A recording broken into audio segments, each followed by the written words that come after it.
Hello everyone, मैं हूं योगिता और मैं आ गई हूं आपके लिए लेके video number 2 of the series manage the management. हमेशा याद रखिए, किसी भी एग्जाम को एस करने के लिए एक बहुत अच्छी स्ट्रैटेजी लगती है एंड उस स्ट्रैटेजी को बनाने के लिए लगता है ढेर सारा ब्रेनस्टॉर्मिंग।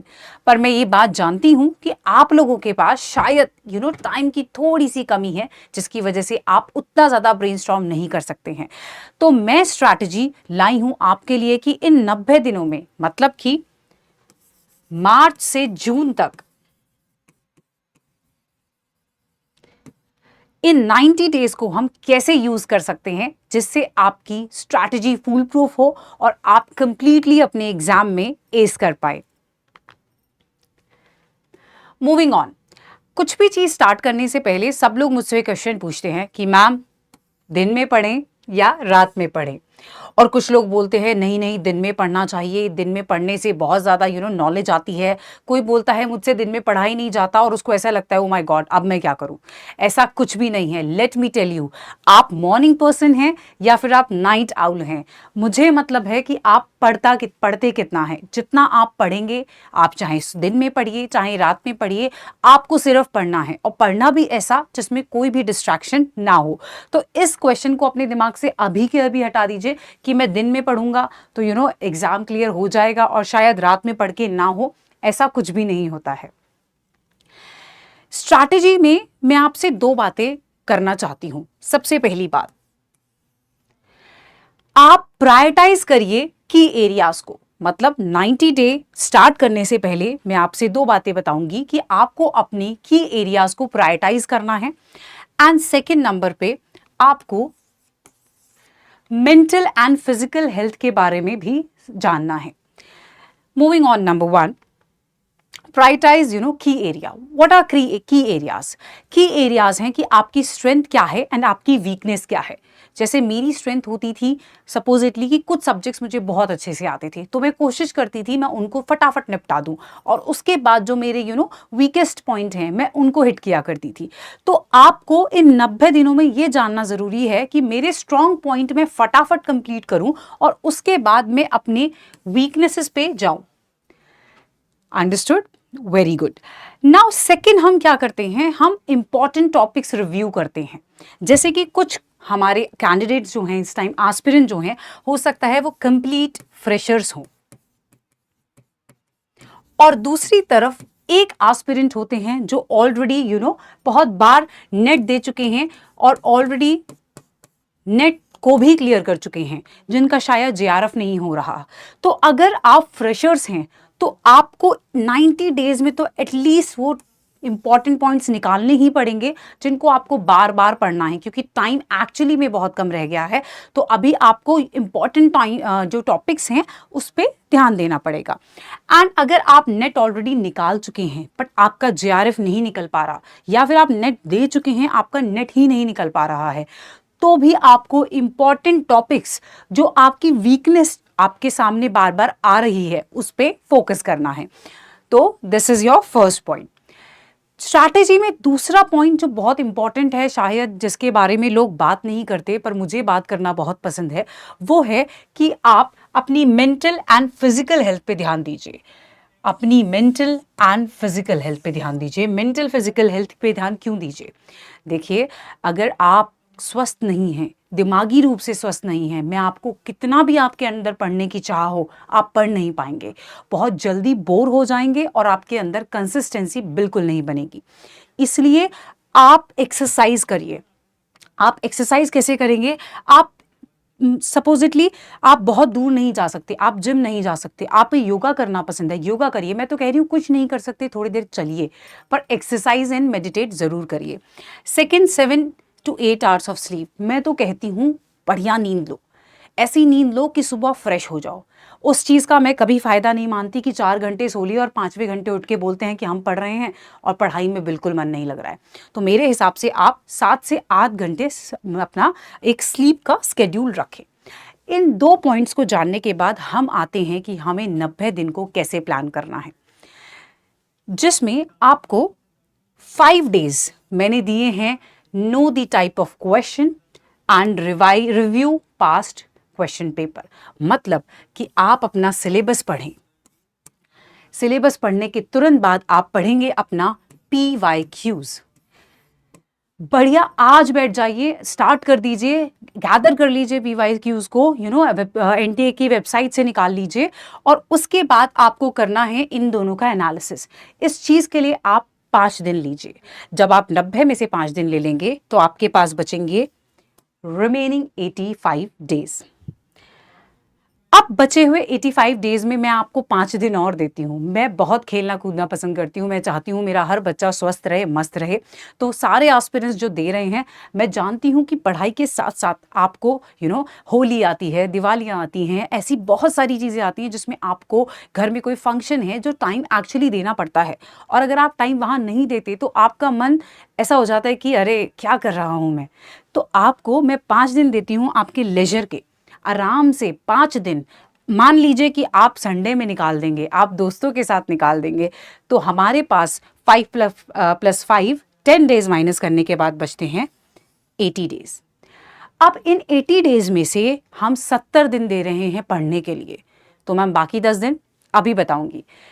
नाउ आपका आता है स्टडी स्केड्यूल। ये है आपका टोटल 70 डेज का। इसको हमने कैसे डिवाइड किया है?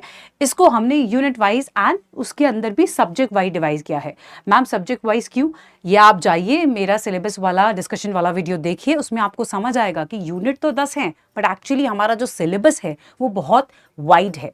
तो आप क्या करेंगे, यूनिट 1 लेंगे। मैनेजमेंट हम स्टार्टिंग से पढ़ते आ रहे हैं, 4 दिन में इसको अच्छे से पढ़ डालिए, राइट। उसके बाद अब मैनेजरियल इकोनॉमिक्स के लिए मैंने आपको दिए हैं 4 डेज, क्योंकि more and so managerial 3 to 4 days में हो जाती है। मैंने मैनेजरियल को अपने टाइम पे जब अच्छे से किया था लास्ट 90 डेज में, तो मैं उसको 2 डेज में भी निपटा दिया करती थी, क्योंकि बहुत छोटा सा टॉपिक है। तो आप इसके लिए मैंने फिर भी आपको 4 दिन दिए हैं, क्योंकि अभी हमारे पास टाइम है। हम बिजनेस एथिक्स के लिए मैंने आपको 2 दिन दिए हैं। आई थिंक 1 दिन भी बहुत है उसको एक बार ओवरव्यू लेने के लिए, क्योंकि वो कंसेप्चुअल होता है। तो आपको बिजनेस एथिक्स के लिए 2 डेज मिलते हैं। आप फिर यूनिट 2nd एंड 3rd पे आ जाएं। 2nd एंड 3rd क्यों मैंने साथ में ली है? क्योंकि आपको पता है, अगर नहीं पता है तो सिलेबस डिस्कशन जरूर देखिए एक बार, कि यूनिट 2 जो है उसके अंदर आता है OB प्लस HRM, एंड जो यूनिट 3 है उसके अंदर आता है HRM। यानी कि ये कंप्लीट HRM है। आप देख पा रहे हैं 1.5 यूनिट का। तो इसीलिए मैंने आपको OB के लिए दिए हैं 3 डेज, जिसमें आपकी 2nd एंड 3rd यूनिट दोनों कंप्लीट होंगी, एंड मैंने आपको HRM के लिए दिए हैं 7 days. Well and good, perfect. अभी भी हम 70 दिन ले रहे हैं। नाउ अब इस 70 डेज में हम 5 डेज देंगे अकाउंटिंग प्रिंसिपल एंड स्टैंडर्ड्स को, क्योंकि उसमें न्यूमेरिकल भी पूछे जाते हैं। तो थोड़ा सा कंसेप्चुअल एंड न्यूमेरिकल अगर ये है तो हमें थोड़ा सा ज़्यादा टाइम इसको देना पड़ेगा। तो हो सकता है आप इसको 4 दिन में ख़त्म कर दें, दैट डज नॉट मैटर। आप कितने दिन में भी कर सकते हैं, बट आपके पास एक मोटा मोटा फ्रेमवर्क है 70 डेज का जो आप फॉलो करेंगे। परफेक्ट। फाइनेंशियल मैनेजमेंट के लिए 10 days, because actually financial management आपकी अगेन 4th यूनिट में आता है accounts and FM, and again 5th unit में आता है FM। तो ये एक्चुअली बहुत बड़ी यूनिट है और बहुत ज़्यादा भर भर के क्वेश्चंस इसमें से आते हैं। तो इसीलिए आप इसको 10 डेज में कंप्लीट करिए। स्ट्रैटेजिक मैनेजमेंट को 3 days, I think 3 days suffice हैं स्ट्रैटेजिक मैनेजमेंट के लिए। मैं तो उसको 2 दिन में कर देती थी, क्योंकि मेरा फेवरेट सब्जेक्ट है ये। आप मार्केटिंग मैनेजमेंट के लिए 5 डेज लीजिए। इस मार्केटिंग मैनेजमेंट में और कंज्यूमर हम ये साथ में ही पढ़ते हैं, इसको साथ में ही पढ़ते हैं। तो आप ये मान के चलिए इन दोनों के लिए आपको मिलेंगे 10 days, right,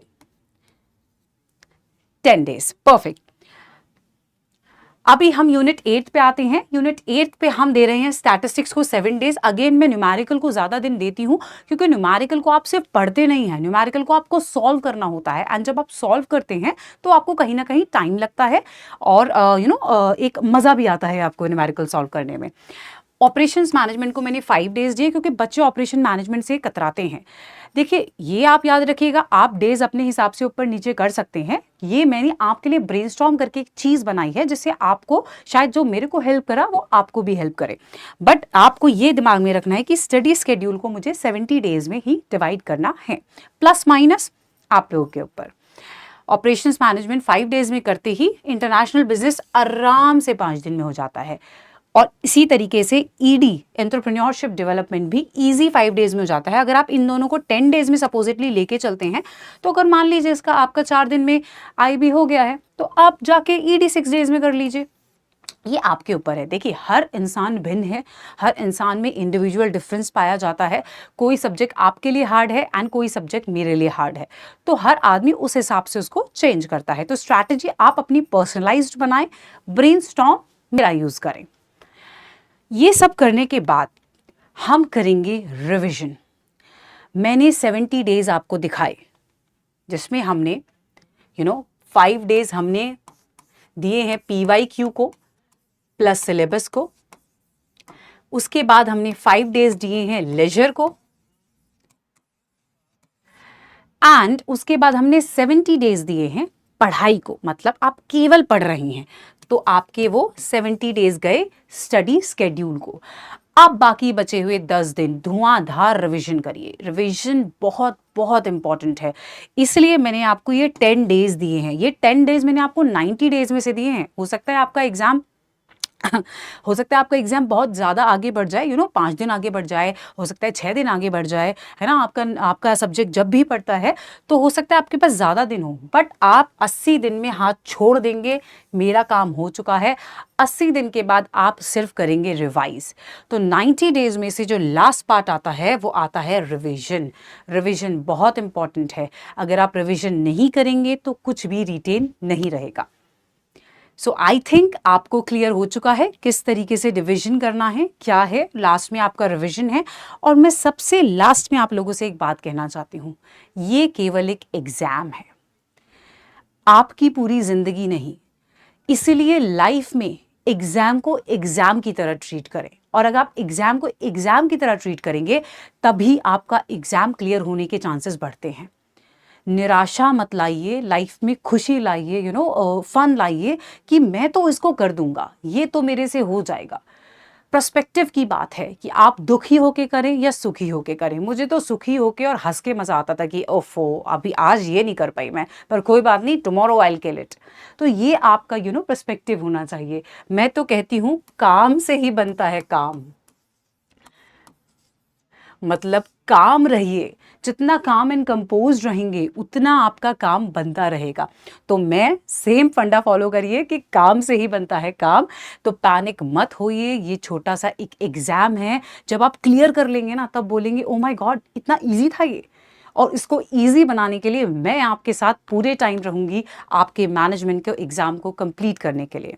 and also paper 1 की स्ट्रैटेजी जो है वो ये है कि आप अपने पेपर 1 को साइमल्टेनियसली फर्स्ट हाफ में आप मैनेजमेंट लेके चले, पेपर 2 लेके चले, एंड सेकेंड हाफ में अपना पेपर 1 लेके चले। इस तरीके से आप पूरा एग्जाम एस कर सकते हैं। एंड फाइनली, अगर आपको मेरी स्ट्रैटेजीज पसंद आ रही हैं, मेरी बातें पसंद आ रही हैं, तो ये रहा आपका स्कैन कोड। इसको स्कैन करिए, मेरे साथ जुड़िए, जिससे मैं आपको ढेर सारे पीडीएफ्स दे पाऊँ, ढेर सारी वीडियोस के पीडीएफ्स दे पाऊँ, वीडियोस का सेशन आप लोग के सामने आए, मैं डायरेक्ट आपसे इंटरैक्ट कर पाऊँ, सो दैट हम लोग इस बार मैनेजमेंट को बना पाएँ हमारा last attempt. So please do comment कि आपको इसमें सबसे अच्छी बात क्या लगी, एंड विल मीट सून।